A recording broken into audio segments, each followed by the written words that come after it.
Assalomu alaykum, hurmatli o'quvchilar. Bugungi mavzuyimiz 5-sinfning 3-darsi hisoblanadi. Ya'ni biz uje zamburug'lar mavzusiga keldik. Undan oldin bakteriyalar haqida gaplashdik. Zamburug'lar, endi bundan keyin o'simliklar, undan keyin hayvonlar dunyosiga kelamiz. Xo'p. Zamburug'lar haqida gaplashadigan bo'lsak, zamburug'larni mikologiya fani o'rganadi va zamburug'larning o'simliklardan farqi bor. Farqi nima deydigan bo'lsak, ular plastidalarga ega emas. O'simliklar plastidalarga ega edi. Ya'ni qanaqa plastidalar bor edi? Leukoplast, chromoplast, chloroplast kabi plastidalar bor edi. Endi zamburug'larda bo'ladigan bo'lsa, plastidalar mavjud emas. Xo'p, prokaryotlardan farqi yoki-da bakteriyalardan farqi, ya'ni undan oldin o'rgangan mavzuyimizdan farqi nima deydigan bo'lsak, ular yadroga ega. Hujayralarda demak yadrosi bor deb tushunsak bo'laveradi va bular u degani eukariot organizmlar hisoblanadi. Endi oziqlanish turi o'simliklarda avtotrof deb gaplashgan edik. Bakteriyalarda heterotrof. Bular ham bakteriyalar singari heterotrof usulda oziqlanadi va tanasini biz mitseliy tana deb ataymiz. Ular gifalardan tashkil topgan, ya'ni gifalar yig'indisiga demak biz mitseliy tana deb ataymiz. Endi zamburug'larni qulay muhiti bo'ladi. Misol uchun inson uchun qulay muhit qaysi deydigan bo'lsak, o'rtacha 20-25 gradusda biz yaxshi o'zimizni his qiladigan bo'lsak, zamburug'lar uchun 3 ta muhim omil bor. Birinchisi harorat, ikkinchisi ozuqa, uchinchisi namlik. Demak, biz bundan nimani ko'rib turibmiz? Ular uchun yorug'lik shart emas. Ya'ni 3 ta narsa bo'lsa bo'ldi. Harorat, ozuqa va namlik bo'lsa bo'ldi. Xo'p, bularni boshqa harflarni yodlab olsanglar, eslab qolishga oson. Misol uchun xon deb yodlab olsanglar, h harorat, o ozuqa, n namlik deb beradi. Endi biz shu zamburug'lar haqida gaplashamiz. Ya'ni bizda achitqi, mog'or, qalpoqchali zamburug'lar va parazit zamburug'lar mavjud. Shular haqida endi batafsil gaplashib chiqamiz. Achitqi zamburug'i oval simon hisoblanadi va bir hujayrali. Bir hujayrali. Bizda o'rganardik bir hujayrali, ko'p hujayrali deb. Agar umumiy organizm bitta hujayradan iborat bo'lsa, bu bir hujayrali, ko'p hujayralardan tashkil topgan bo'lsa, bu ko'p hujayrali bo'lib bo'linadi. Aynan achitqi zamburug'larning o'sha bir hujayrali vakili hisoblanadi. Unda bitta hujayra bor xolos. Ya'ni o'sha hujayrasi sitoplazma, yadro, sitoplazmatik membranasi bittadan xolos. Bitta hujayra bo'lgani uchun shunaqa. Endi ularning ko'payishi kurtaklanib ko'payadi, ya'ni kurtak hosil qiladi, o'sha orqali ko'payib yangi organizm hosil bo'laveradi va kraxmal bilan oziqlanadi. Biz e'tibor beradigan joyimiz shu. Kraxmal bilan oziqlanish achitqi zamburug'ini. Endi achitqi zamburug'dan nimada foydalanamiz desak, achitqi zamburug'idan biz asosan novvoychilikda foydalanamiz. Ya'ni bu ham foydali bakteriya hisoblanadi. Chunki biz nima qilyapmiz uni? Novvoychilikda foydalanyapmiz.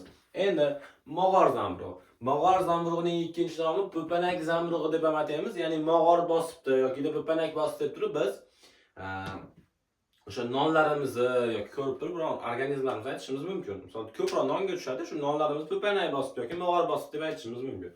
Demak, ikkinchi nomi po'panak, birinchi nomi mog'or zamburug'i hisoblanadi. Endi bu zamburug' ham spora hosil qilib ko'payadi, ya'ni spora hosil qilib ko'payapti bu. Spora yetilgandan keyin, ya'ni sporangi yetilgandan keyin yashil, qoramtir rangga kirib qoladi. Xuddiki o'sha po'panakning rangida po'panak ham yashil, qoramtir ko'rinishlari mavjudmi? Demak, u sporasi yetilgan holatda shunaqa bo'lib qolar ekan. Endi havoda sporalar uchib yuradi. Doim shu atrofimizda havoda demak uning sporalari uchib yurar ekan, qachonki qulay muhit bo'lganda o'sha joyga borib, o'sha sporasi yetiladi. Misol uchun nonni ustuni uchun qulay muhitmi, o'sha yerga borib yetiladi. Qayerda qulay muhit bo'lsa, o'sha yerga borib yetiladi. Shuning uchun ko'p uyimiz devorlarida ham ba'zi holatlarda o'sha mog'or zamburug'ini ko'rishimiz mumkin. Endi mog'or zamburug'idan antibiotik olinadi. Antibiotik nima maqsadda olinadi desa, bakteriyalarni yo'q qiladi bu antibiotik. Ya'ni bu o'zi bilmasdan antibiotik chiqaradi, lekin u antibiotik bakteriyalar uchun zararli hisoblanadi. Xo'p, antibiotik olishdan foydalanamiz deb tushunib olsanglar bo'laveradi. Qalpoqchali zamburug'lar spora orqali ko'payadi. Ya'ni qalpoqchali zamburug'lar qaysilar desak, bu qo'ziqorinlar hisoblanadi. Endi qalpoqchali zamburug'larni biz iste'mol qilishga ko'ra ikkiga bo'lamiz.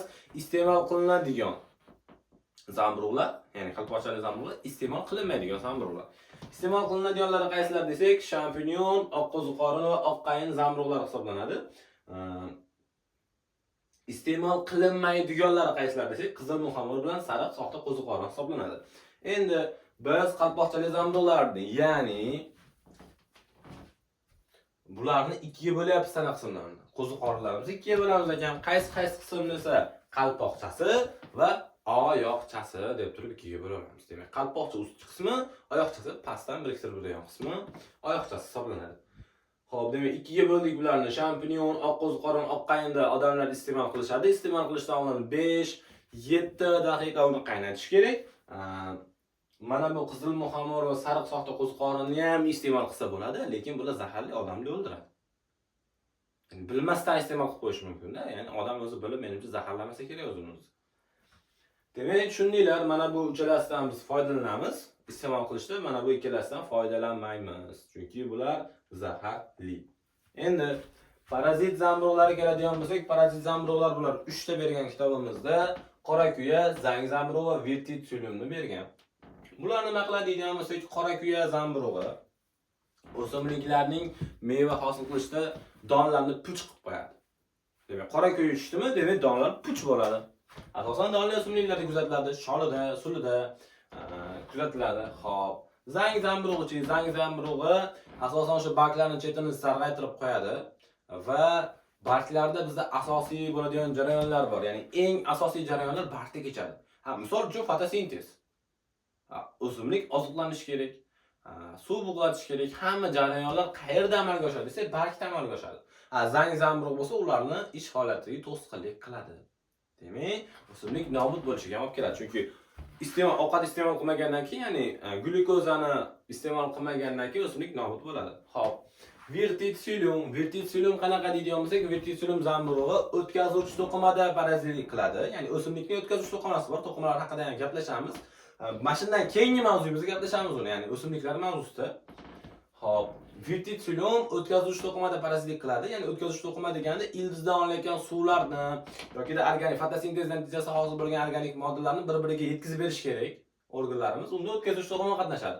O'sha yo'lni bekitib qo'yadigan zamburug' bu vertitsiyum hisoblanadi. Endi shuni hisobiga o'simlikda so'lish kasalligi kelib chiqadi. Ya'ni o'simlik so'ladi, chunki unga suv yetib kelmayapti, ozuqa yetib kelmayaptimi, demak o'simlik so'ladi. Zamburug'larimiz shu unaqa murakkab mavzu emas. Tushunarli mavzu, kitobdan o'qisanglar ham zo'r tushunasizlar. Baribir bitta video darslar qilib qo'ydik. Xo'p, endi sizlarga produsent, konsument, redusentlar tushuntirib beraman, chunki oldingi bakteriyalar mavzusida ham bor edi. Yaxshiroq tushunib olsanglar, o'zingizlarga yaxshi oldindan. Hop, produsentlar bu hosil qiluvchilar hisoblanadi va asosan o'simliklar bo'ladi. Ya'ni bizda ozuqa zanjiri degan narsa bor. Zanjir faqatgina produsentdan boshlanadi. Ya'ni birinchi boshlang'ich qismi bu produsent. Shuning uchun nima deymiz? Hosil qiluvchilar deb ataymiz. Konsumentlar bo'lsa iste'mol qiluvchilar. Misol uchun, o'simlik produsent bo'lsa, o'simlik nima yeydi? Chigirtka yeydi. Chigirtka bu birlamchi konsument, ya'ni birinchi konsument desak ham bo'laveradi.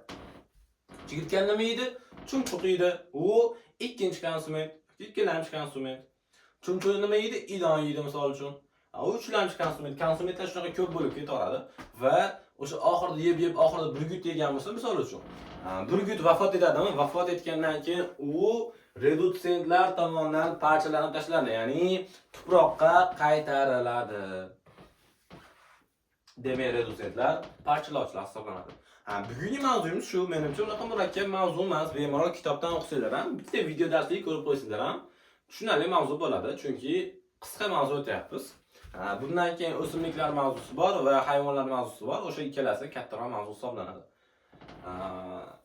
Demak, bizda Telegram kanalimiz bilan YouTube kanalimiz bor. Telegram va YouTube kanaliga qo'shilib, obuna bo'lib, like'lar bosib tursanlar, yana ham ko'proq video chiqadi. Bu video darslar asosan offline o'quvchilarimiz uchun tayyorlanyapti. Sababi tushunmagan joylarni qaytadan ko'rib, yaxshiroq tushunib olish uchun onlayn baribir zo'r. Faqatgina to'g'ri maqsadda foydalansa. Hammaga rahmat, yaxshi qolinglar.